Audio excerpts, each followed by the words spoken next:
ಕುಮಟಾ ತಾಲೂಕಿನಲ್ಲಿ ಅಂಗನವಾಡಿ ಉಳಿಸಿ ಚಳುವಳಿಯ ಭಾಗವಾಗಿ ಕುಮಟಾ ತಾಲೂಕಿನ ವಿವಿಧ ಸಂಘಟನೆಗಳ ಪದಾಧಿಕಾರಿಗಳು ತಾಲೂಕು ಆಡಳಿತ ಸೌಧದ ಎದುರು ಪ್ರತಿಭಟನೆ ನಡೆಸಿದರು.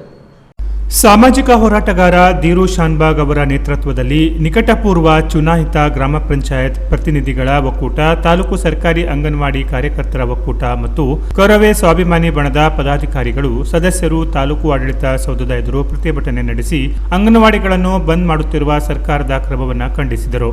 ಮಕ್ಕಳಿಗೆ ಪೂರ್ವ ಪ್ರಾಥಮಿಕ ಶಾಲೆಯೇ ಅಂಗನವಾಡಿಯಾಗಿದೆ. ಇದರ ಮೂಲಕ ಮಕ್ಕಳಿಗೆ ಶಿಕ್ಷಣದ ಜೊತೆಗೆ ಆಟೋಟದ ಕಲಿಕಾ ಜ್ಞಾನವನ್ನ ನೀಡಲಾಗುತ್ತದೆ. ಪೌಷ್ಟಿಕ ಆಹಾರವನ್ನ ಕೂಡ ಪೂರೈಸಲಾಗುತ್ತದೆ.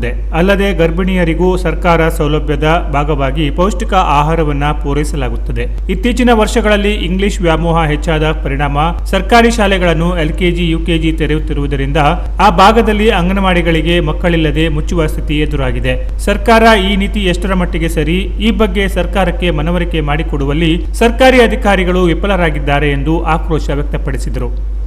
ಅಂಗನವಾಡಿ ವಿಷಯಗಳನ್ನ ಈಗಾಗಲೇ ನಾವು ಚರ್ಚೆ ಮಾಡಿ ತಹಸೀಲ್ದಾರಿಗೆ ಮತ್ತು ಡಿಒಗೆ ಮನವಿ ಕೊಟ್ಟಿದ್ದೇವೆ. ನಮ್ಮ ಕುಮಟಾ ತಾಲೂಕಿನ ಎಲ್ಲರೂ ನಮ್ಮ ಸಾರ್ವಜನಿಕ ವತಿಯಿಂದ ಯಾವುದೇ ಅಧಿಕಾರಿಗಳು ಮತ್ತು ಆದರೆ ಏನಾಗಿದೆ ಕೇಳಿದ್ರೆ ಈ ಅಂಗನವಾಡಿಗಳನ್ನು ಈಗಾಗಲೇ 50 ವರ್ಷಗಳ ಹಿಂದೆ ನಾವು ಅಂಗನವಾಡಿ ಹೋಗಲಾದ 50 ವರ್ಷ ಹಿಂದೆ ಉಂಟು. ಬಹಳ ಕಷ್ಟದಿಂದ ಹೆಣ್ಣುಮಕ್ಕಳು ಅಂಗನವಾಡಿಯನ್ನು ಉಳಿಸಿದ್ದಾರೆ. ಈ ಅಂಗನವಾಡಿಯಲ್ಲಿ LKG, UKG ಕನ್ನಡ ಶಾಲೆ ಪ್ರಾರಂಭ ಮಾಡಿ ಈ ಅಂಗನವಾಡಿಗಳನ್ನು ಕೊಟ್ಟರೆ ಸರ್ಕಾರಕ್ಕೂ ಒಳ್ಳೆಯ ಹೆಸರು ಬರ್ತದೆ ಮತ್ತು ಹೆಣ್ಣುಮಕ್ಕಳು ಖುಷಿ ಉಳಿತಾರೆ. ಈ ಹೆಣ್ಮಕ್ಳ ಸಲುವಾಗಿ ನಾನು ಎಲ್ಲಿ ಬೇಕು ನಿಂತು ಹೋರಾಟ ಮಾಡಲಿಕ್ಕೆ ನಡೀತೇನೆ ಹೇಳುವಂತ ಮಾತ್ರ ಹೇಳುತ್ತಾ ಈಗಾಗಲೇ ಸರ್ಕಾರ 22 ಮಕ್ಕಳು ಬೇಕಂದ್ರೆ ಸರ್ಕಾರ ಒಂದು ಆದೇಶ ಹೊಡಿದೆ. BUಗೆ ನಾವು ಹೇಳಿದ್ದೇವೆ 10 ಮಕ್ಕಳು 5 ಮಕ್ಕಳಿಂದ ತಕ್ಷಣ ನಿಲ್ಲಿಸಬೇಕು ಮತ್ತು ಅಂಗನವಾಡಿ ಯಾವುದೇ ಮಾಡಬಾರ್ದು, ನಮ್ಮ ಅಂಗನವಾಡಿಗೆ ಕೊಡಬೇಕು ಅಂತ ಒತ್ತಾಯಿಸಿ ನನ್ನ ಹೈಟೆಕ್ ಅಂಗನವಾಡಿ ನಿರ್ಮಿಸಿ ಮಕ್ಕಳಿಲ್ಲದಿದ್ದರೆ ಏನು ಪ್ರಯೋಜನ? ಹಾಗಾಗಿ ಇದೇ ಅಂಗನವಾಡಿ ಕೇಂದ್ರದಲ್ಲಿ LKG ಆರಂಭಿಸಲು ಕ್ರಮ ವಹಿಸಬೇಕು. ಸರ್ಕಾರಿ ಶಾಲೆಯಲ್ಲಿ LKG ಆರಂಭಿಸುವ ಬದಲು ಅಂಗನವಾಡಿ ಕೇಂದ್ರಗಳಲ್ಲೇ ಕಡ್ಡಾಯವಾಗಿ LKG ಪ್ರಾರಂಭಿಸಲು ಅವಕಾಶ ಮಾಡಿಕೊಡಬೇಕು. ಇಲ್ಲವಾದರೆ ಮುಂದಿನ ದಿನಗಳಲ್ಲಿ ಪಕ್ಷಾತೀತವಾಗಿ ಹೋರಾಟ ನಡೆಸುವುದು ಅನಿವಾರ್ಯವಾಗುತ್ತದೆ ಎಂದು ಪ್ರತಿಭಟನಾಕಾರರು ಎಚ್ಚರಿಸಿದರು.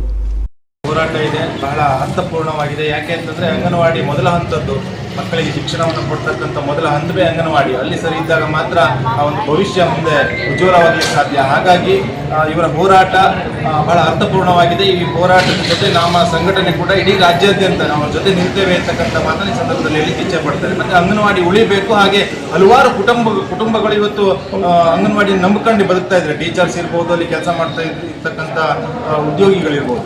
ಹಾಗೆ ಅವ್ರಿಗೆಲ್ರಿಗೂ ಕೂಡ LKG, UKG ಅಂತಕ್ಕಂಥದ್ದನ್ನು ಅಂಗನವಾಡಿಯಲ್ಲೇ ಕೊಡಬೇಕು ಅಂತಕ್ಕಂಥ ಬಹುದೊಡ್ಡ ಆಗ್ರಹವನ್ನು ಈ ಮೂಲಕ ನಾವು ಮಾಡಲಿಕ್ಕೆ ಸಿದ್ಧ. ಅಂಗನವಾಡಿಯ ಕಾರ್ಯಕರ್ತರ ಈ ಹೋರಾಟದ ಬೆಂಬಲದೊಂದಿಗೆ ನಾವು ಸದಾ ಯಾವತ್ತೂ ಇರ್ತೀವಿ ಅಂತ ಹೇಳಲಿಕ್ಕೆ ಇಷ್ಟಪಡ್ತೇನೆ. ಅದ್ರ ಜೊತೆಗೆ ಈಗೇನು LKG, UKG ಸ್ಟಾರ್ಟ್ ಮಾಡಿದರೆ ಸರ್ಕಾರ ಒಂದು ಒಳ್ಳೆಯ ಯೋಜನೆಗಳನ್ನು ಸರ್ಕಾರ ತಂದಿದೆ ಹೇಳುವಂಥದ್ದು ಕೂಡ ಹೆಮ್ಮೆ ಇದೆ. ಅದನ್ನು ಪ್ರತಿಯೊಂದು ಅಂಗನವಾಡಿಯಲ್ಲೂ ಕೂಡ ಅದನ್ನು ಅಳವಡಿಸಿಕೊಂಡು ಮುಂದಿನ ದಿವಸದಲ್ಲಿ ಪ್ರಪ್ರಥಮವಾಗಿ ಅಂಗನವಾಡಿಯಲ್ಲಿ ಅಳವಡಿಸಿಕೊಂಡು ಆಮೇಲೆ ಪ್ರಾಥಮಿಕ ಶಿಕ್ಷಣದಲ್ಲಿ ಅಳವಡಿಸಿಕೊಂಡು ಹೋಗುವಂಥದ್ದು ಸರಿಯಾದ ಕ್ರಮ ಅಂತ ನನ್ನ ಅನಿಸಿಕೆ. ಯಾಕೆಂದರೆ ಪ್ರಪ್ರಥಮವಾಗಿ ಅಂಗನವಾಡಿ ಮುಖಾಂತರ LKG ಮಕ್ಕಳನ್ನು, UKG ಮಕ್ಕಳನ್ನು ಇಂಗ್ಲೀಷ್ ಮಾಧ್ಯಮವನ್ನು ಶುರು ಮಾಡಿದಾಗ ನಂತರ ಕನ್ನಡ ಶಾಲೆ ಮುಖಾಂತರ ಅದು ನಿರಂತರ ನಡೀತಾ ಹೋಗುವಂಥದ್ದು ಸಹಜ. ಪ್ರತಿಯೊಂದು ಅಂಗನವಾಡಿಯಲ್ಲೂ ಕೂಡ ಅದನ್ನು LKG, UKGಯನ್ನು ಸ್ಟಾರ್ಟ್ ಮಾಡಿ ಮುಂದಿನ ದಿವಸಕ್ಕೆ ಜನರಿಗೆ ಅನುಕೂಲ ಮಾಡ್ಕೊಳ್ಬೇಕು, ವಿದ್ಯಾರ್ಥಿಗಳ ಅನುಕೂಲ ಮಾಡ್ಕೊಳ್ಬೇಕು. ಅದೇ ರೀತಿ ಅಂಗನವಾಡಿ ಮೊದಲಿಂದನೂ ಕೂಡ ಹೋರಾಟ ಮಾಡ್ತಿರುವಂಥ ಎಲ್ಲ ಅಂಗನವಾಡಿ ಕಾರ್ಯಕರ್ತರ ಪರವಾಗಿ ನಾವು ಯಾವಾಗೂ ಇರ್ತೇನೆ ಅಂತ ಹೇಳ್ತೀವಿ. ಮನವಿ ಸ್ವೀಕರಿಸಿದ ಕ್ಷೇತ್ರ ಶಿಕ್ಷಣಾಧಿಕಾರಿ ಉದಯ ನಾಯ್ಕ್ ಮಾತನಾಡಿ, ನಮ್ಮ ಕುಮಟಾ ತಾಲೂಕಿನ 240 ಸರ್ಕಾರಿ ಪ್ರಾಥಮಿಕ ಮತ್ತು ಪ್ರೌಢಶಾಲೆ ಇದೆ. 46 ಶಾಲೆಗಳಲ್ಲಿ ಆಂಗ್ಲ ಮಾಧ್ಯಮ ಪ್ರಾರಂಭವಾಗಿದೆ. ಸರ್ಕಾರಿ ಶಾಲೆಗಳಲ್ಲಿ ದಾಖಲಾತಿ ಪ್ರಮಾಣ ಕಡಿಮೆಯಾಗಿದೆ. ಹಾಗಾಗಿ ರಾಜ್ಯದ 4000 ಶಾಲೆಗಳಲ್ಲಿ LKG ಪ್ರಾರಂಭವಾಗಲಿದೆ. ನಮ್ಮ ತಾಲೂಕಿನಲ್ಲಿ 22 ಶಾಲೆಯಲ್ಲಿ ಈಗಾಗಲೇ LKGಗೆ ಮಂಜೂರಾತಿ ದೊರೆತಿದೆ. ಶಾಲೆಯ ಸುತ್ತಮುತ್ತಲಿನ ಅಂಗನವಾಡಿಗಳೊಂದಿಗೆ ಚರ್ಚಿಸಿ LKG ಪ್ರಾರಂಭಿಸಲು ಸೂಚಿಸಲಾಗಿದೆ. LKGಯನ್ನು ಪ್ರತ್ಯೇಕವಾಗಿ ಆರಂಭಿಸುವಂತೆ ಪಾಲಕರ ಒತ್ತಡ ಇದೆ. 4 ವರ್ಷ ಮೇಲ್ಪಟ್ಟ ಮಕ್ಕಳನ್ನು ಮಾತ್ರ LKGಗೆ ದಾಖಲಾತಿ ಮಾಡಿಕೊಳ್ಳಲಾಗುತ್ತದೆ. ಅದಕ್ಕಿಂತ ಕಡಿಮೆ ವಯಸ್ಸಿನ ಮಕ್ಕಳು ಅಂಗನವಾಡಿಯಲ್ಲಿಯೇ ಶಿಕ್ಷಣ ಪಡೆಯಲಿದ್ದಾರೆ. ಸರ್ಕಾರಿ ಶಾಲೆಗಳನ್ನು ಉಳಿಸುವ ಭಾಗವಾಗಿಯೇ LKG ಪ್ರಾರಂಭಿಸಲು ಸರ್ಕಾರ ಮುಂದಾಗಿದೆ ಎಂದು ತಿಳಿಸಿದರು. 46 ಶಾಲೆಗಳಲ್ಲಿ ಇಂಗ್ಲಿಷ್ ಮಾಧ್ಯಮ ವಿಭಾಗ ಪ್ರಾರಂಭವಾಗಿದೆ. ಹಾಗೆ ಉಳಿದಂತೆ ಏನಾಗಿದೆ ಅಂತ ಅನುದಾನ ರಹಿತ ಶಾಲೆಗಳು ಇವೆ, ಅನುದಾನಿತ ಶಾಲೆಯೂ ಇದೆ. ಅಲ್ಲಿಯೂ ಸಹಿತ ಇಂಗ್ಲೀಷ್ ಮಾಧ್ಯಮ ವಿಭಾಗ ಪ್ರಾರಂಭವಾಗಿದೆ. ಅಲ್ಲಿ ನಮ್ಮ ಸರ್ಕಾರದ ಉದ್ದೇಶ ಏನಂತ ಹೇಳಿದ್ರೆ, ನಮ್ಮ ಸರ್ಕಾರಿ ಶಾಲೆಗಳಲ್ಲಿ ದಾಖಲಾತಿ ಕಡಿಮೆ ಆಗ್ತಿದೆ. ದಾಖಲಾತಿ ಕಡಿಮೆ ಆಗ್ತಾ ಇರುವುದರಿಂದ ಇಂಗ್ಲೀಷ್ ಮಾಧ್ಯಮ ವಿಭಾಗ ಪ್ರಾರಂಭ ಮಾಡಿದರೂ ಸಹಿತ ಒಂದ್ಸಲ ಖಾಸಗಿ ಶಾಲೆಗೆ ಸೇರಿದಂಥ ವಿದ್ಯಾರ್ಥಿಗಳು, LKG ವಿಭಾಗಕ್ಕೆ ಸೇರಿದಂಥ ವಿದ್ಯಾರ್ಥಿಗಳು ಸರ್ಕಾರಿ ಶಾಲೆಗೆ ವಾಪಸ್ ಬರ್ತಾ ಇಲ್ಲ ಅನ್ನೋದಂತೂ ನಮ್ಮ ಸರ್ಕಾರದಲ್ಲಿ ಏನಿದೆ ಅಂಕಿಅಂಶಗಳ ಮೂಲಕ ಗೊತ್ತಾಗ್ತಾ ಇದೆ.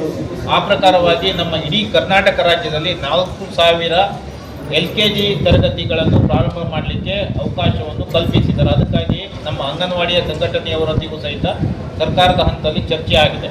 ಅಲ್ಲಿ ಏನಿದೆ ವಿದ್ಯಾರ್ಥಿಗಳ ಸಂಖ್ಯೆ ಜಾಸ್ತಿ ಇರುವಂಥ ಶಾಲೆಗಳಲ್ಲಿ ಅವರು ಪ್ರಾರಂಭ ಮಾಡಬೇಕು ಅಂತೇಳಿ ಅವ್ರು ಸರ್ಕಾರದವರು ಉದ್ದೇಶಿಸಿದ್ದಾರೆ. ಒಟ್ಟಾರೆಯಾಗಿ ನಮ್ಮ ಕರ್ನಾಟಕ ರಾಜ್ಯದಲ್ಲಿ 4,000 ಪ್ರಾಥಮಿಕ ಶಾಲೆಗಳಲ್ಲಿ ಮಾಡ್ತಾ ಇದ್ದಾರೆ.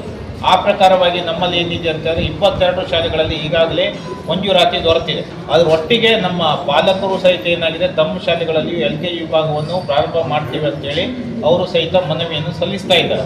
ಅದಕ್ಕೆ ಸಂಬಂಧಪಟ್ಟಂತೆ ಅವರೇ ಪಾಲಕರೇ ಮತ್ತು STMC ಅವರು ಸೇರಿ ಸ್ಥಳೀಯ ದಾನಿಗಳು ಸೇರಿ ಸ್ಥಳೀಯರು ಸಹಿತ ಅಲ್ಲಿ LKG ವಿಭಾಗಗಳನ್ನು ಪ್ರಾರಂಭ ಮಾಡ್ತಾ ಇದ್ದಾರೆ. ಅದಕ್ಕೆ ನಮ್ಮದು ಸರ್ಕಾರದ ಏನಿದೆ ಅಂತಂದರೆ ಕಾರ್ಯಾದೇಶ ಇನ್ನೂ ಬಂದಿಲ್ಲ. ಆದರೆ ಮುಂದಿನ ದಿನಗಳಲ್ಲಿ ಬರ್ಬೋದು. ಯಾಕಂದರೆ ಒಂದು ಕಡೆ LKG ವಿಭಾಗಗಳನ್ನು ಪ್ರಾರಂಭ ಮಾಡಿದರೆ ಮುಂದಿನ ದಿನಗಳಲ್ಲಿ ಅಷ್ಟು ವಿದ್ಯಾರ್ಥಿಗಳು ಇದ್ದಾರೆ ಅಂತ ಹೇಳಿದ್ರೆ ಅಲ್ಲಿ ಅವಕಾಶವನ್ನು ಕೊಡ್ತಾರೆ. ಪ್ರತಿಭಟನೆಯಲ್ಲಿ ನಿಕಟಪೂರ್ವ ಚುನಾಯಿತ ಗ್ರಾಮ ಪಂಚಾಯತ್ ಪ್ರತಿನಿಧಿಗಳ ಒಕ್ಕೂಟದ ಅಧ್ಯಕ್ಷ ಗಣೇಶ್ ಅಂಬಿಗ, ಒಕ್ಕೂಟದ ಗೌರವಾಧ್ಯಕ್ಷ ST ನಾಯ್ಕ್, ತಾಲೂಕು ಸರ್ಕಾರಿ ಅಂಗನವಾಡಿ ಕಾರ್ಯಕರ್ತರ ಒಕ್ಕೂಟದ ಅಧ್ಯಕ್ಷೆ ಸವಿತಾ ತನ್ಮಡ್ಗಿ, ಕರವೇ ಸ್ವಾಭಿಮಾನಿ ಬಣದ ಅಧ್ಯಕ್ಷ ರಾಜು ಮಾಸ್ತಿಹಳ್ಳ, ಪ್ರಮುಖರಾದ ವಿರೂಪಾಕ್ಷ ನಾಯ್ಕ್, ಶಾಂತಾರಾಮ್ ನಾಯ್ಕ್, ರಾಜೇಶ್ವರಿ ನಾಯ್ಕ್, ಶಿವರಾಮ್ ಹರಿಕಂತ್ರ ಇತರರು ಇದ್ದರು. Canara plus news, Kumta.